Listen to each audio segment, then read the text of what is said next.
mostram isso.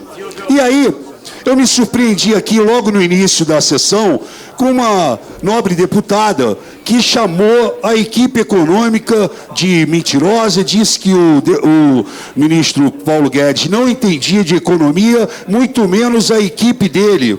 E eu vou discordar e peço desculpas ao senhor, porque essa deputada, quando fala uma coisa dessa, ela deveria, pelo menos, olhar para trás, porque foi uma pessoa que teve negócios, não deu certo, ficou com dívida trabalhista e dívida na Previdência.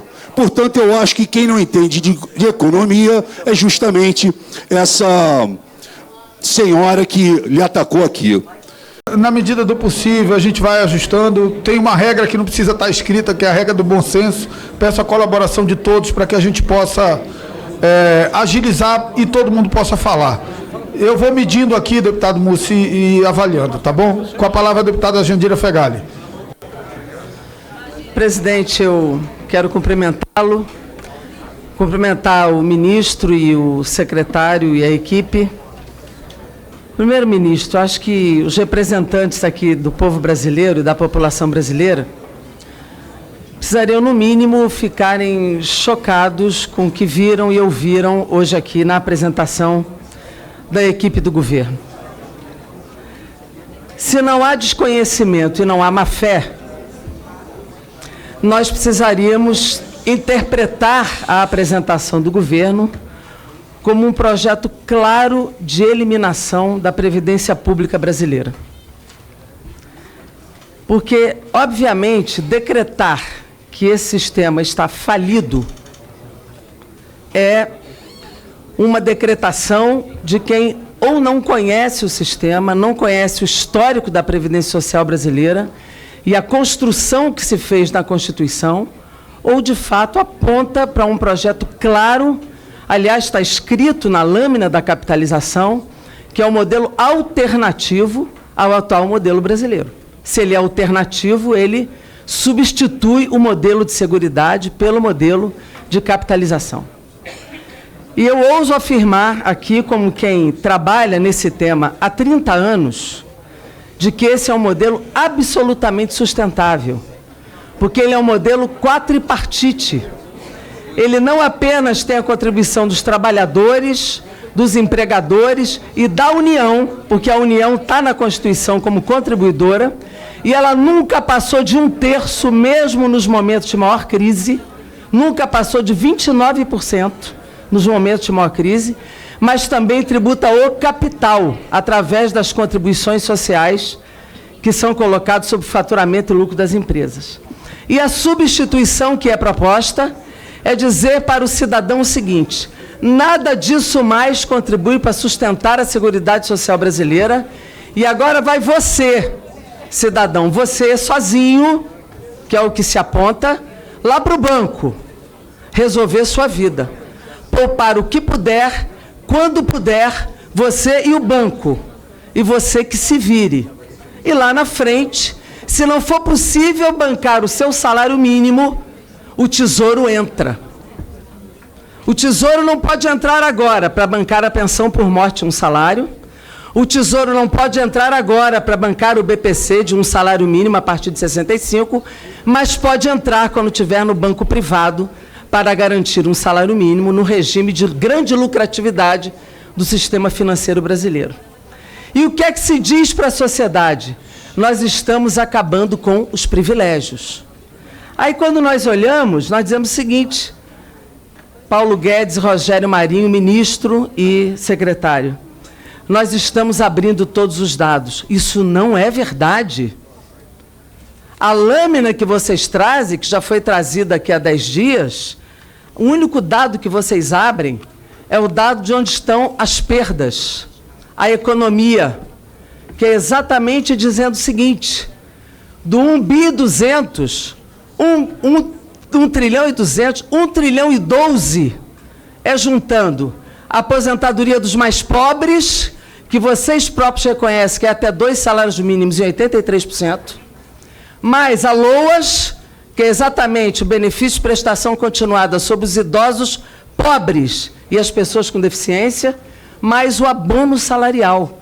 Isso aqui dá 1 trilhão e 12. Apenas o resto está sobre os servidores públicos. Então, não adianta falar da proporção matemática. Claro que a regra matemática não caiu, mas a regra tributária de capacidade contributiva também não caiu. O que vale é a capacidade contributiva de cada cidadão. E os pobres não têm capacidade contributiva. É isso que vale na regra tributária, de quem pode contribuir. E esses não podem. R$50 para quem ganha um salário mínimo é muito. É muito. E o que vocês dizem para a sociedade é o seguinte: se eu não fizer reforma, não tem educação e não tem saúde. Vocês estão dizendo para a sociedade que quem vai custear a matrícula na escola é o abono salarial. Vocês estão botando em confronto quem ganha um salário mínimo com a empregada doméstica. Vocês estão botando em confronto a matrícula da universidade com a aposentadoria, com o PPC do idoso pobre. Vocês estão botando em confronto o prato de comida da pessoa com deficiência com a vacina. Quando, na verdade, o que vocês estão fazendo é tirando de quem ganha até 2 salários para dar para os bancos. É isso que vocês estão fazendo. E o que mais me choca é ver o comandante da equipe econômica chegar aqui e falar que há 50 milhões de pessoas sem vaga no mercado de trabalho. E há 4 meses eu espero o governo dizer como é que vai gerar emprego, ele ainda não disse. Como é que vai impedir a quebradeira das empresas de construção civil do Nordeste que não conseguem mais fazer Minha Casa Minha Vida? Como é que a indústria já caiu mais de novo agora, um percentual, e não há política industrial no Brasil? Por que o BNDES para de ter linha de crédito? Por que não tem mais linha de investimento? É por causa da reforma da Previdência. Aí vem a outra pergunta. Esse 1 trilhão e 200 bilhões vai entrar para a economia, para a educação e para a saúde? Qual é o custo da transição? Esse é o dado fundamental que não chega aqui. Nenhum requerimento de informação que foi entregue até agora ao governo teve esta resposta. O custo da transição de um modelo para o outro vai comer muito mais em 10 anos do que 1 trilhão e 200 bi. Todas as previdências até agora que foram para a capitalização tinham uma previsão que, aliás, até agora vocês não deram qual é. Só na Argentina foi 18 vezes maior do que o previsto. Na Bolívia foi 2,5 vezes maior. Na Polônia foi 14% do PIB. No Chile foi 18 vezes o PIB. Qual é o custo da transição desse regime no Brasil? Em 10 anos vai ser 1 trilhão? Senhor ministro Paulo Guedes, senhor secretário Rogério Marinho, esse dinheiro não é para investir em coisa nenhuma. Como é que vai custear o atual sistema de aposentados e pensionistas com 1 trilhão, se nós não sabemos qual é o custo dessa transição? Quando vocês tiram da Constituição que os atuais benefícios manterão o valor real das aposentadorias, como é que vocês vão dizer para os atuais aposentados e pensionistas que eles não serão prejudicados? Como é que vocês vão manter a aposentadoria e pensão dos atuais? Se o déficit vai aumentar, quem vai bancar? É o atual tesouro?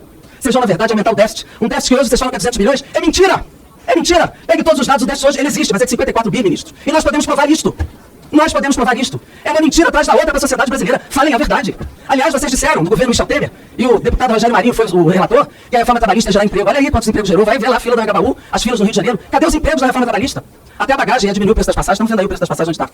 Não há, é uma mentira atrás da outra. Falem a verdade para a sociedade brasileira. Digam assim, olha, nós vamos fazer reforma porque nós queremos privatizar a Previdência. Ponto. É verdade. Aí nós vamos debater em cima da verdade. Mas mentir não dá. Que isso aqui é para salvar a economia? Qual é para que salvar a economia? Vamos fazer a reforma tributária, nós topamos. Vamos fazer lucros e dividendos, vamos fazer imposto sobre grande fortuna, vamos fazer a reforma tributária de verdade. Parem de gerar chantagem sobre os governadores. Vamos fazer a pauta federativa. Eu acho também que tem que ajudar os estados, deputado Samuel. Mas vamos fazer a pauta federativa, tem Lecandia. Tem um monte de coisa para fazer, vamos fazer. Agora botar os governadores reféns dessa pauta? Não é verdade, não podemos fazer isso.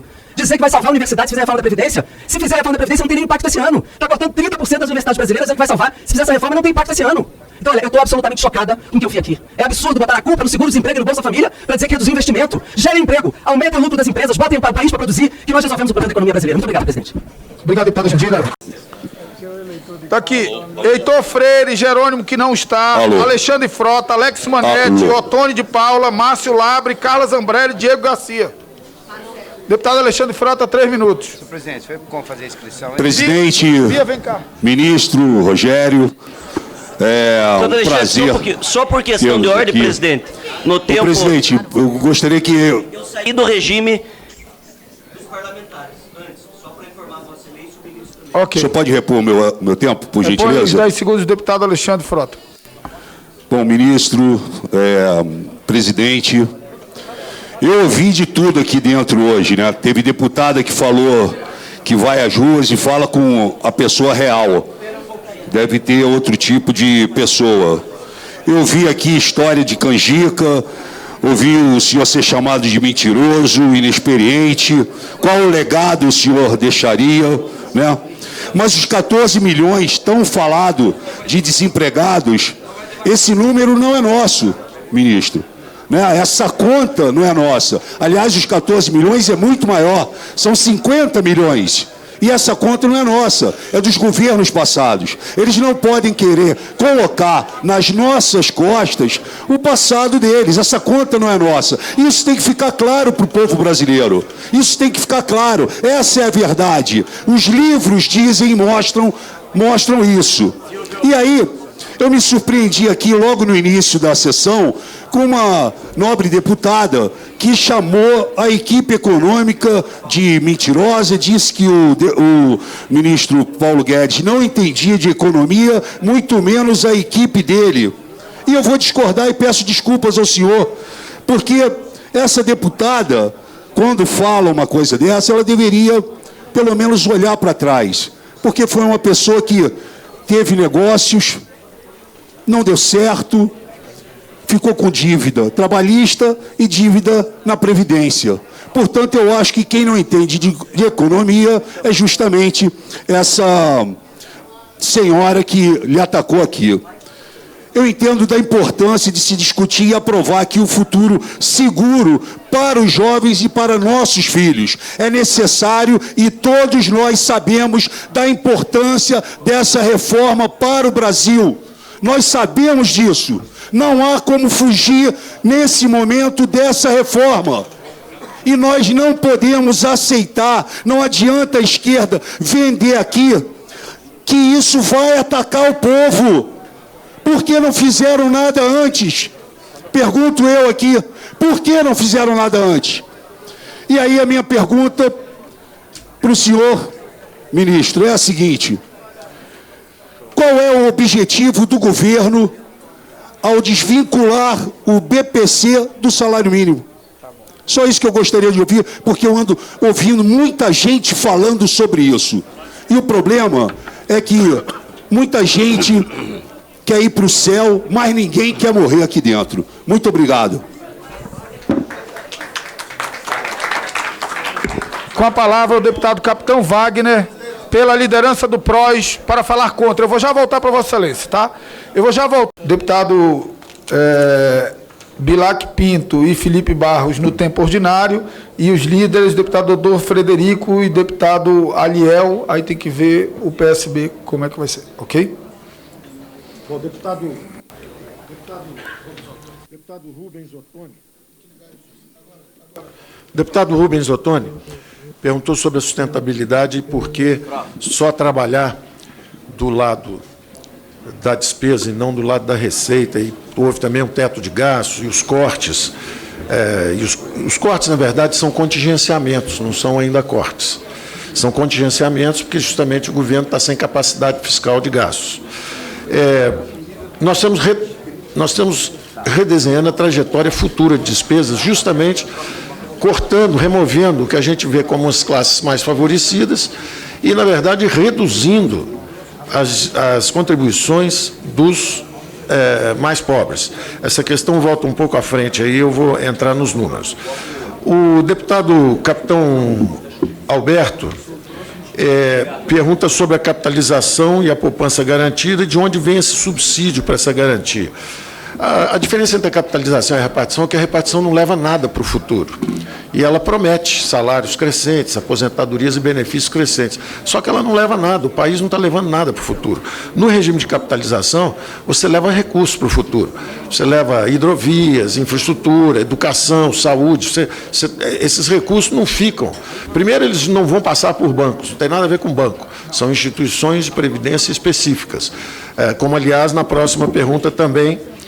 E segundo, eles viram investimentos e recursos que são levados para o futuro.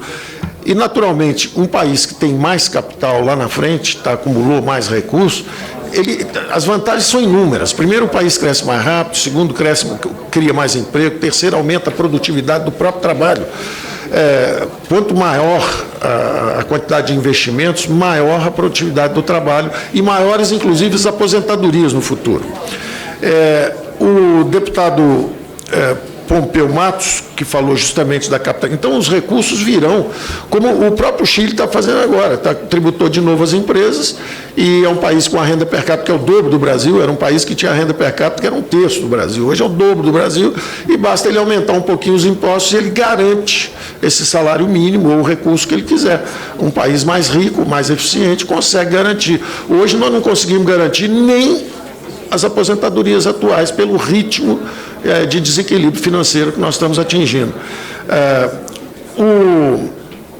O deputado Pompeu Matos falou sobre o regime de capitalização, que ele conhece lá na Previ, e ele perguntou quando é que entram também as contribuições, porque tem os dois pilares, são os trabalhadores e os funcionários. E ele sabe da generosidade do empregador dele. Ele sabe da generosidade, porque toda vez que a coisa está baixa, a empresa tem que contribuir e repor, mas é uma empresa estatal. Então, lá tem recursos, mesmo quando os fundos são quebrados, mesmo quando há roubo, desvio e quebra, a população contribui para essas aposentadorias, mas não para dos demais. Só nesses setores favorecidos, de novo, privilegiados, que têm aposentadoria maior, que se aposentam mais cedo, é que já desfrutam desse regime de capitalização tão criticado. Ele fala também do regime geral e o regime próprio.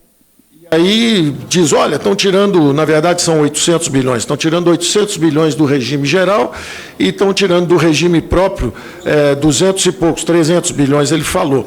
Ora, no regime geral, são 71 milhões de pessoas. Então, na verdade, você reduziu a contribuição dos mais pobres, tirou um pouco mais dos que ganham mais, e os mais pobres já se aposentam com a idade máxima. Então, eles não estão tendo nenhum custo adicional. Eles contribuem menos e já se aposentam mais tarde. Então, você também, no regime geral, você está atingindo mais quem ganha mais. Já no regime de previdência própria, dos servidores, que ele faz a comparação, primeiro, alguns, como eles, são exceção. Já tem uma generosa aposentadoria muito melhor do que a da média da população brasileira. Depois vocês perguntam para ele qual é a aposentadoria dele, lá na Previ, e quantas vezes o Banco do Brasil teve que capitalizar aquilo lá toda vez que aquilo dava prejuízo. E, de qualquer forma, são 1,5 milhão só de funcionários, são 1,5 milhão de servidores. Quer dizer, nós estamos indo buscar quase 300 bilhões em 1,5 milhão de favorecidos, privilegiados, enquanto nós estamos buscando 800 milhões em 71 milhões de pessoas, ou seja, é um pouquinho mesmo, e não dos menores, porque os menores já se aposentam mais tarde e têm uma contribuição reduzida. O deputado Valdenir, muito apropriadamente, colocou uma questão que se repetiu depois, que foi: quando é que nós vamos discutir o Pacto Federativo e a tributária? E está perfeito, deputado. Essa pauta é muito mais construtiva, e ele pergunta, nós vamos pegar esse 1 trilhão aí e vamos usar para isso?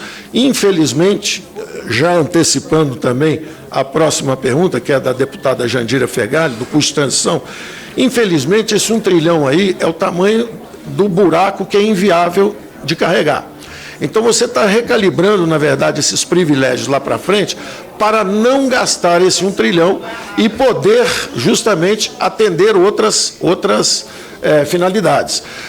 A situação que ela, inclusive, traça, eu tinha me referido aqui já anteriormente num debate desse tipo, quem fica 16 anos no poder não tem o direito de virar agora com 5 meses ou 4 meses e dizer, olha, tem um desemprego enorme, tem 50 milhões de pessoas desempregadas, de onde virá o crescimento? Virá assim que nós repararmos os rombos causados, porque os rombos foram amplos, gerais e irrestritos. Foi rombo na Petrobras, rombo na Telebrás, rombo no fundo da Petrobras, de 20 bilhões, rombo no fundo do Correios, rombo no Correios, rombo no fundo do Correios, no postário, quebraram mesmo muita coisa. É difícil consertar. E pior, não é só ter quebrado. O pior é que o futuro é um buraco que só cresce, é um buraco fiscal que ameaça engolir o Brasil. Então, os investimentos só vão voltar, e a trajetória de crescimento, desde 2010 até 2018, é 0,5% de crescimento, está crescendo 1%. Eu até podia dizer, está crescendo o dobro do que vocês cresceram. Mas nós não vamos dizer isso, porque o crescimento é medíocre, é absolutamente medíocre. Agora, para quem está tão seguro do que estava fazendo, eu só tenho um aceno. Nós estamos tentando ir para o caminho da prosperidade, e não para o caminho da Venezuela. É isso que eu tenho a dizer aqui.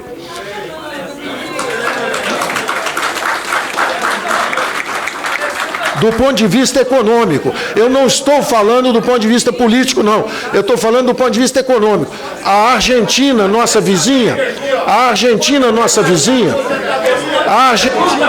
Pessoal, pela ordem.